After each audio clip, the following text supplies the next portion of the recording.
Jurgen, first of all the best for Christmas. And for you, thank you very much.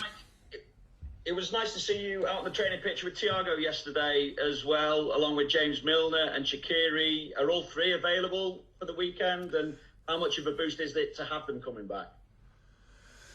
So Thiago made his first steps back towards team training. He's not involved in the full session, but makes good steps. And so after, unfortunately, a long time, he's out now. We cannot and will not rush it. The other guys are further or closer. Shaq anyway trained really good. And Millie yesterday and today. Yesterday full session, today then a little bit adapted. But so we have still, it's a new situation for us. We have still 2 more training days until we have to make decision. It looks good. But I don't know. Thiago will not be involved, so he has to be first in full training sessions, and then we start thinking about it. But it's not too far away, I hope. Looking ahead to the game, obviously Sam Allardyce is still the last Premier League manager to win an away Premier League game at Anfield back in April 2017. What are you expecting from him? What are you expecting from West Brom on Sunday? Now, of course, it's a tricky one anyway. So we made this morning the analyze, and yeah, so it's a mix of Everton when Sam was at Everton, and of course the last game and his first game against Aston Villa. So what I expect is a tough opponent. It was always tough against some Allardyce teams, well organized. Yeah, don't make a big fuss of possession or whatever. And in the situation West Brom is in anyway, they go for that will be a proper fight. And Sam is a proven specialist for organizing teams for these kind of fights. So yeah, we expect a tough game, obviously.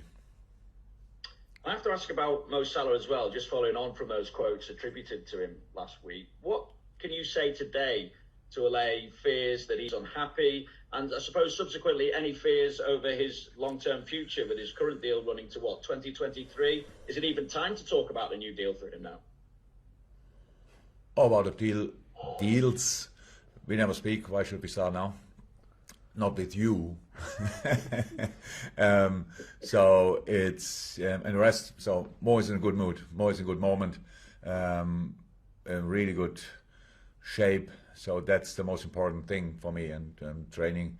Okay, today were no cameras, and no, you would have seen him laughing a lot. He enjoyed the session. So that's.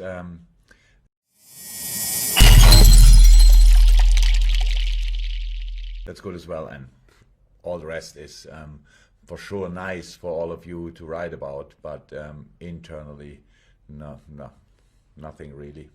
Okay, fantastic. Thank you, Vinny. Simon Crabtree from PLP next. Oh, you're on mute, Simon. You're not as loud as your jumper, so you've got to if you could take yourself off mute. There we go. I thought you did that bit. I have to do everything this side, don't I? Crikey. No, go on. I asked my question there. I can't repeat it, I'm sure. So next one, please. You mentioned about the analyst's job there, and in terms of how Big Sam did change it. How exactly has that changed things for you then, in terms of the way that they can prepare and how you can prepare? I would say they have a lot more information about us than we have about them. I think not only because Sam had only a few days before the Aston Villa game, now he had a full week. That's a big difference as well. Not a lot of changes for the first game. He was in charge, but now obviously they have to replace Livermore. They could change this and they could do a lot, but that's why. Look, most of the time when we prepare a game, we have to use the games they played, the last 3-4 games they played before they meet us or face us, and then we play them and they play a completely different way against us, because it's obviously with the football my boys played in the last couple of years, that a lot of people think to change a few things when they face us. So it's always tricky. But anyway, do it. we do the analyze and we try to get as much information out of it as we can. But we never can be sure. So we focus mainly on the things we can influence, and that's it, pretty much. So hopefully we'll have the ball a lot. If you have the ball a lot, we have to create. If you create, you have to do that together. If you lose a ball in these moments, you have to be there for counter press, these kind of things. So I prefer knowing a lot about the opponent, but most of the time I don't know a lot, because, how I said, they come to us, and when they played 6 times in a row with 4 in the back, they come to Liverpool and they have 5 in the back all of a sudden. So we will see. Being number 1 at Christmas is quite a big thing in this country. I'm sure Mariah Carey would tell you that. But you're the first you're the first Premier League side that has been number 1 in the Premier League table for 3 successive seasons in Premier League history. So what does that mean right now in terms of everybody, even more so maybe gunning for you? And what does that mean in terms of how you keep the mentality as sharply focused as you did last season going onwards? First of all, it obviously means you are not automatically champion in May when you are the Christmas leader, whatever. Otherwise, we would have won the league 3 times. No, 2 times before, so the 3rd time is now. So, well, the last 11 to have been top, only twice has that team not gone on to win the title. And we were one of them, or we were both of them. You were both of them. Wait, since I'm here already now. Only once since you've been here, so we can't blame you for both of those. So Brendan Rodgers is to blame for the other one, or what? I didn't say that. Yeah. Look, it's the best position you can be in a moment, but that's it. That's all. We know how tough it is, how tough it was, how tough it is, how tough it will be. So we didn't even play the half of the season, but probably usually happened round about this time. And so, it's nice, nothing else. And when 2 years ago, when we didn't win the league after being top of the table at Christmas, it was not about a lack of focus or whatever. It was just the quality of the opponents, and this quality is still out there. And nothing really happened so far. We collect a few points, and if we want to do something special this year, then we have to collect even more until the end of the season, and that's what we try. That's it. Okay, thank you, Simon. We go to James Mountford from BBC Merseyside, then Carl Markham from Press Association, Nate Williams, and that will be it for the open section. But James Mountford, Merseyside now. Hello, Jurgen, and happy Christmas again. And for you. Good to see. Thank you very much. Good to see Alex Oxlade-Chamberlain back on the field against Crystal Palace. He spent a lot of time on the sidelines, and I just wonder, with so many players on the sidelines at the moment, how do you go about making them feel connected with the team? Because I guess being injured for such a long spell can sometimes be a lonely experience. Oh yeah, that's a lonely experience. I'm not sure the boys are connected. You're always as much connected as you want to be connected. Let me say it like this. So, and the boys are. This group is really strong together. If you are in or out in a moment, or with a long-term injury, the group is really, really together. And so it's more now about, of course, finding the right moments. And most of the time so far we had to play with, I think, the 3 or 4 midfielders we had. Now looks like a few are coming back, which is very important. I really hope that we have the choice for a longer time, because then we can really work with it. But you cannot just make then changes because the boys are sitting again on the bench and are available, because rhythm is a very important thing. And now we try to do that with training sessions this week, a very important week for all of them, because we have. Today was the first proper -3 session, I think, since we started again, if I'm right.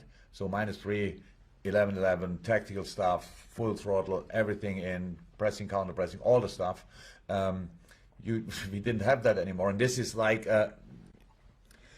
the that's the most similar session you can have to playing a football game. And so these things are really important, and we try that. But yeah, the boys are connected, the boys are important, and we will use them. But yeah, it will now not be always the case. Don't know which game was it. Tottenham, when we didn't make a substitution. Yeah, they were all without rhythm, and the game was really intense and stuff like this. So it was a tricky one. But in the last game now we could make subs, which helps. And yeah, I think they are all now, especially Ox is now a step further. He trained today. Really had a really good session, and it was over. And it was intense. And then he asked the fitness coach if he can do a little bit more. So so there's still something to come. So I'm really looking forward to it. And there can't be too many teams who've conceded 7 in a league game and still have the best goal difference in the Premier League. I just wonder if that Crystal Palace win almost chalked off that Aston Villa defeat, or do you not really think about that? Oh yes, I thought about it, because 7 is a very a number you don't see that often in football, and you don't want to see it on the one side, and it doesn't happen a lot that you see it on the other side. So no, I after the game immediately I thought, so okay, now we cancel that out, which is important. But apart from that, it was not that we mentioned the Aston Villa game constantly to keep the boys going. This game against Crystal Palace is not a benchmark which we now to try to do all the time, as much as the other one is not something we talk constantly about it. So it happened. It was a good day. We are very clinical with our chances. The goals were exceptional, and the game was anyway tough, and the boys realized it. That was for me the most important thing.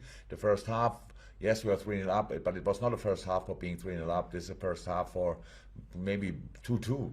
Yeah, stuff like this. But then how we deal with the situation in the second half was exceptional, I have to say. And so all good, but even a goal difference in the moment is not really important. Fantastic. Thank you, James. All the best to the sensational Carl Markham. Sensational. Thanks, man. Hi, Jurgen. Hi. Oh. Sadio's scored his first goal in 10 games against Palace, but no one's really spoke about, the fact that he wasn't scoring. I didn't even know it. Well, that's the thing. I mean, so does that suggest sort of that his importance to the team obviously is more than that anyway? But the fact no one was talking about he wasn't scoring goals suggests that he's doing other things as well and still performing quite well. Honestly, I would have lost everything if I had to bet on it. How many goals scored Sadio Mane in the last 10 Premier League games? If that would have been as one option to answer one, would have been the last one I would have chosen. I have no idea. He only scored once. So a second ago we speak about the brilliant goal difference we have now, or the best, not brilliant, but the best in the league. So and then I realized that one of our best players, one of the best players in the world, didn't score for a while. Yeah, I could just answer with who cares. He played exceptionally well. He's in really good shape. He's unbelievable difficult to defend.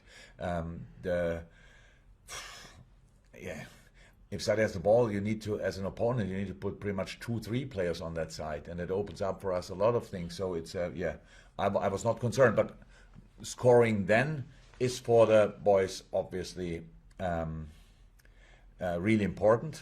How it was then now, how Bobby obviously liked it when he scored 2 weeks ago. We spoke about him. Then since then he scored, I think, 3 or 4 goals. I'm not sure. So now if Sadio starts scoring now again, I have absolutely no problem with it. But it was not about his performances. The performances were really, really good. And just to maintain the goal scoring theme, Salah has got 13 in 13 Premier League matches, which is his best return in the Premier League at this stage of the season. December, January is usually the time when he seems to kick into another gear. So should we expect more from him? I know the goals have been boosted by penalties this year, but he's operating at a good level. He is. Yeah. So maybe. So I think there's always just things to talk about. He didn't start the last game. All the things what I heard after about what could be the reason. And then he came on and scored 2. I think in his first season, he didn't start against Stoke, came on and scored 2. So obviously he doesn't need a long time anyway, and yes, in a good moment. It was really, and I hope it stays like this. So that's the most important thing. All the boys were obviously in a good moment. That's why we have the points we have so far.